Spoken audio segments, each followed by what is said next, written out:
Good morning. It is my privilege for Stantec to sponsor today's session and for me to introduce Premier Redford. At Stantec, we have been bringing design and management expertise in the P3 environment to North America and have found this approach to building infrastructure to be a successful model. In fact, you may be familiar with one of our first P3s, the Confederation Bridge. To date, Stantec has been involved in over 60 P3s in Canada and the United States. As an Albertan leading an Alberta headquartered international design firm, I am pleased with the Premier's approach to pursue public-private partnerships and other private investment strategies to build Alberta's infrastructure. I look forward to hearing more of her perspective. Alison Redford was elected leader of the Alberta Progressive Conservative Party on October 1st, 2011, and sworn in as Alberta's 14th Premier on October 7th, 2011.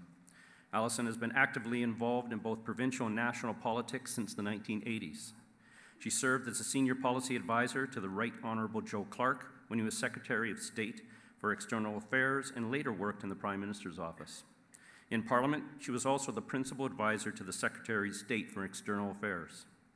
Returning home to Calgary from Ottawa, Alison articled at Rooney Prentice. She then worked in a small partnership before opening her own law practice, gaining practical experience as a small business owner. Throughout the 1990s, Alison worked as a technical advisor in constitutional and legal reform issues in Africa for the European Union and both the Canadian and Australian governments. In 2005, Alison was appointed by the Secretary General of the United Nations as one of the 4 international election commissioners to administer Afghanistan's first parliamentary elections. Alison Redford was elected MLA for Calgary-Elbro on March 3, 2008, and named Minister of Justice and Attorney General on March 12, 2008. As Premier, Alison Redford seeks to improve the quality of life for all Albertans while working to build a province that is prosperous, fair, and inclusive. Please join me in welcoming the Honourable Alison Redford.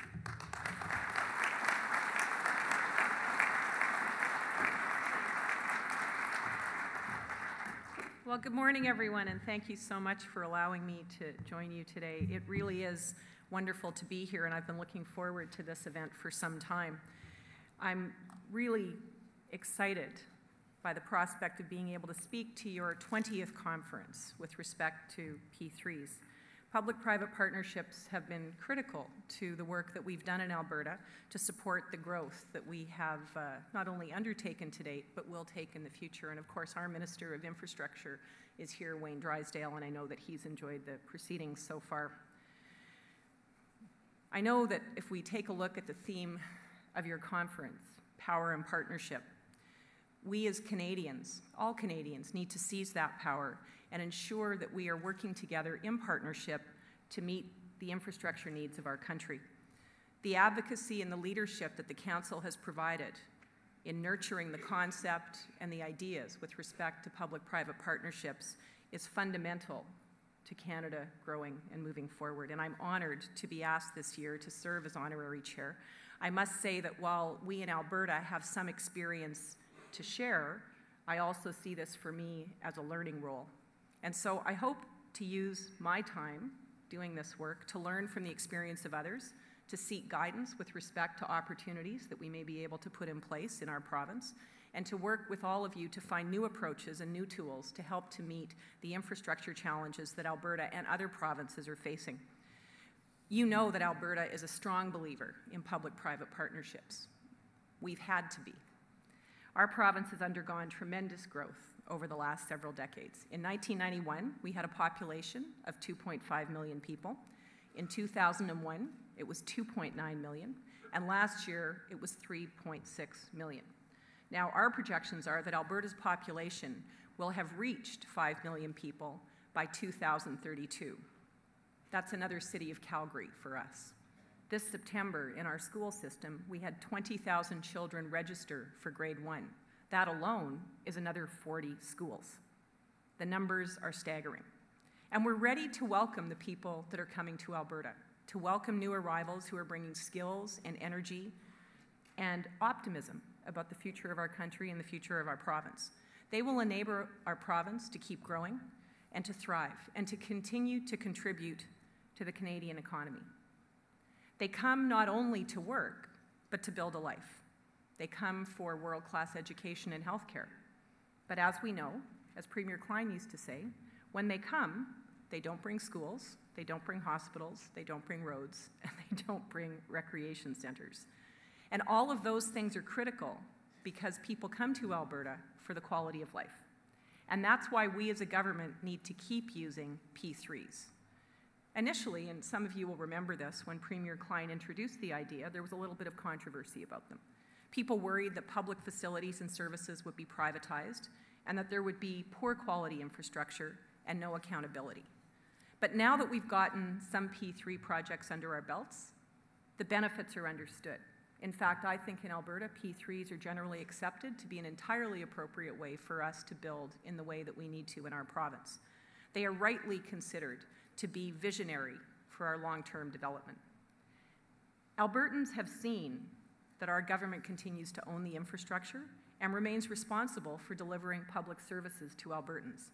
The terms of our P3 contracts protect the interests of taxpayers, ensuring that service standards are met and contracts are honored, even if a change occurs in the corporate ownership of the private sector entity. And we've seen that P3s deliver value for money. Construction projects are completed more quickly than with traditional builds. They are done on time, and they are done on budget. Risk is transferred to or shared with private partners. And we have long-term warranties, 30 years in the case of roads and schools, with payments tied to performance. And we've done many high-profile P3 projects in Alberta, and on a tremendous scale. We've used P3s to complete two of the most important highway infrastructure projects in our province's history, the Stony Trail Ring Road in Calgary and the Anthony Henday Ring Road in Edmonton. And I'm delighted that the Northwest Anthony Henday project has just received the Council's Award of Merit as a particularly outstanding example of a Canadian public-private partnership. The Northwest portion was opened in November 2011, reducing commute times and delivering $240 million in projected cost savings over the life of the 30-year agreement. This was a great collaboration between the province and all of the partners in Northwest Connect.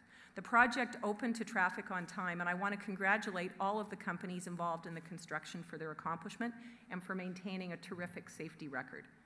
The first part of the Anthony Henday project was announced in 2005, and the latest portion of the Henday Ring Road was announced this past summer, heralding the end of a project that was more than 30 years in the making.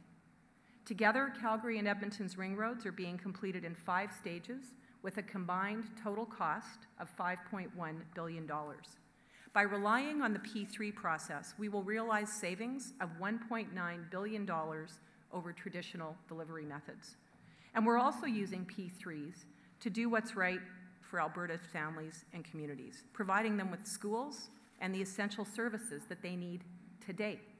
We've completed 28 schools to date using P3s, with another 12 that are slated to open in the 2014-15 school year, along with water and wastewater treatment facilities. All told, these 9 P3 initiatives, government has saved about $2.2 billion. And just as importantly, probably more importantly for Albertans, we have the infrastructure that we need when we need it. You know, some people think it's best to pay for schools, to pay for hospitals, once the money is in the bank. That is short-term thinking. To pay up front means that we're not going to be able to deliver the services to Alberta families that they need today. The reality is, with the growth that we're seeing in our province, the amount that we need to build, it's not fair to Albertans to not consider alternative forms of infrastructure development. If you ask the average new Alberta family with 2 kids and perhaps aging parents when we should be building our schools and our healthcare facilities, they're going to want those services today. And working with you, we can put in place responsible and transparent systems that ensure that Albertans can have those services today. That is fundamental to what's going to allow our communities and our province to continue to grow. The provincial government's experience has been so successful that others are following this model. You'll know that 2 of our major cities, Edmonton and Calgary, have each approved P3 policies and done some project evaluations, one on an LRT project and another on a bus storage and a maintenance facility. And there have also been successful P3 projects, of course, across the country, which you are more familiar with than I am. We know that this approach works and that Alberta will continue to use P3s where it makes sense for Albertans.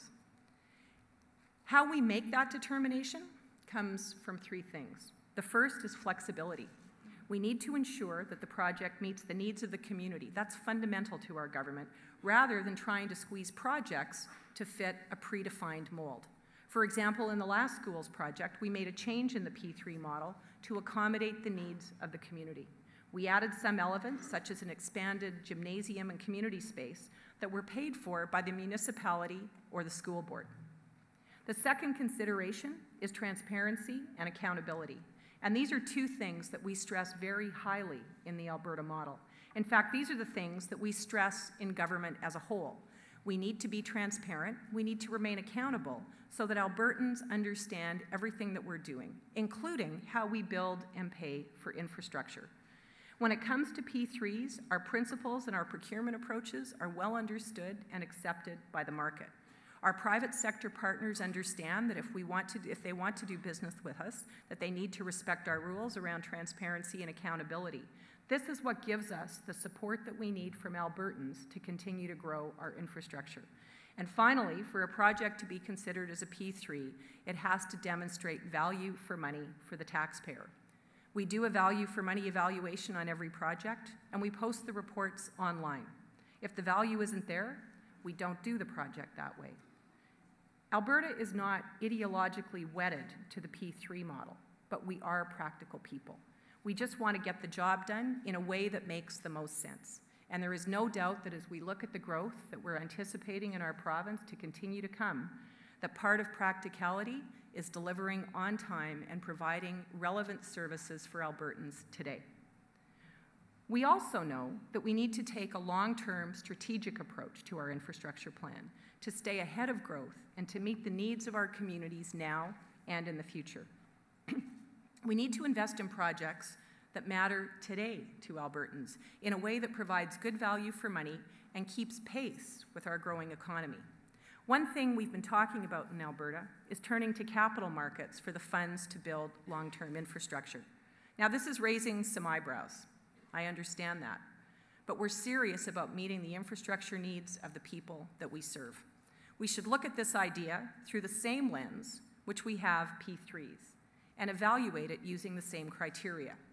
Is this approach flexible enough to meet the needs? Can it be done transparently and accountably? And finally, does it offer value for money? On the first item, meeting our needs, a strong case can be made for the same reasons that buying a home is better than renting. The money spent on rent could be invested in a home. And this is why people amortize the cost of long-term assets like a house over several years. They do this so that they have what they need when they need it. And any financial expert will tell you that buying a house today is almost certainly less expensive than buying a house 20 or 30 years from now. These things don't get cheaper over time. And when we've talked to Albertans during extensive public consultations around budgets, this is what they tell us.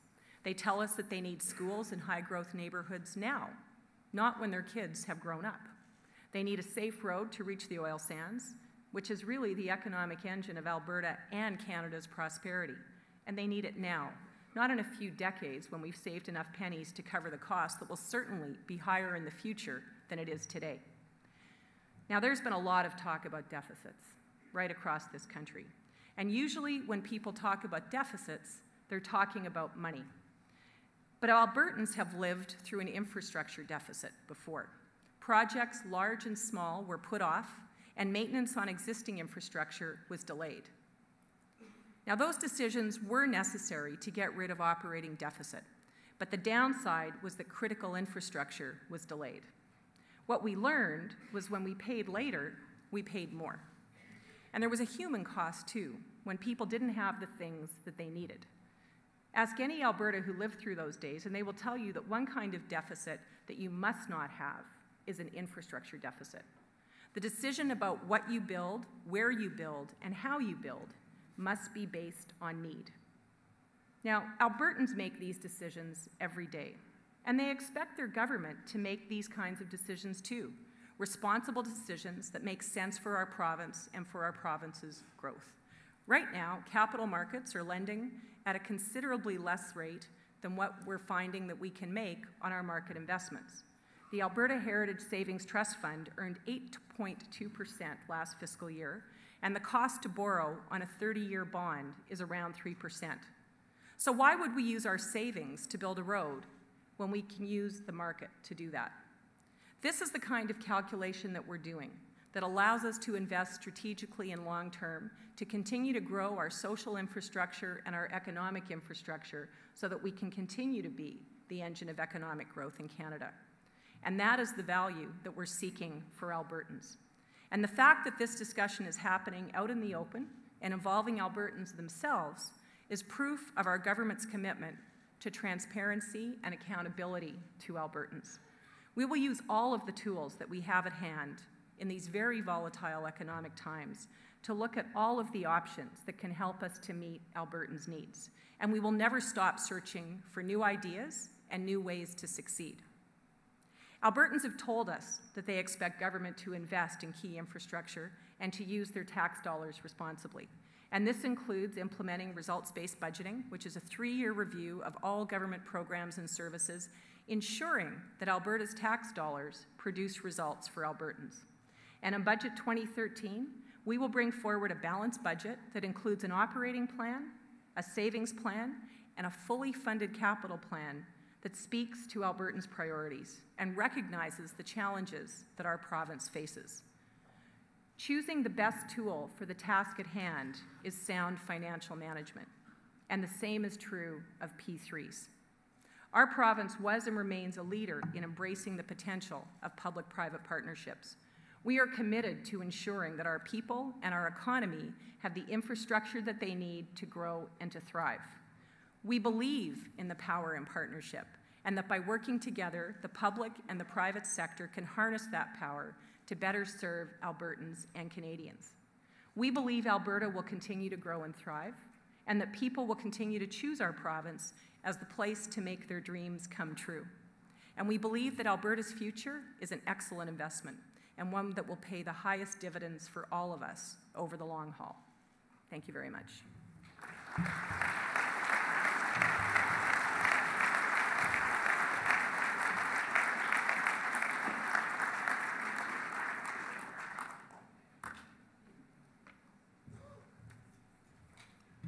Thank you again, Premier.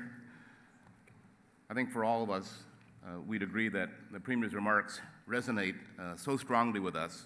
You said so many things that marry up so well with our own motivation, and while it might not be apparent to all, we too are not ideologically committed to P3s, because we're as concerned about ensuring that P3s are done for the right reasons, because when they are done for the right reasons, the ones you mentioned, particularly value for money, they are successful. When they're done for the wrong reasons, no one's interested in a failure. So thank you again for your remarks, and we're very excited that you've agreed to become our honorary chair, and I know that I speak on behalf of all of our board of directors. We're looking forward to working closely with you over the course of the next little while to help you advance an agenda for sure in Alberta, but equally important to work together to ensure that we can encourage a greater uptake of P3s across Canada where it is the right approach, and furthermore to support the interests and aspirations of our own industry that have developed a capacity to go global, ensuring that in fact they can just do exactly that. So thank you again, Premier. And on behalf of all of us here today, the Canadian Council has made a contribution in recognition of your speech this morning to Habitat for Humanity. And I thank you again for your remarks. Please help me thank the Premier for her remarks this morning.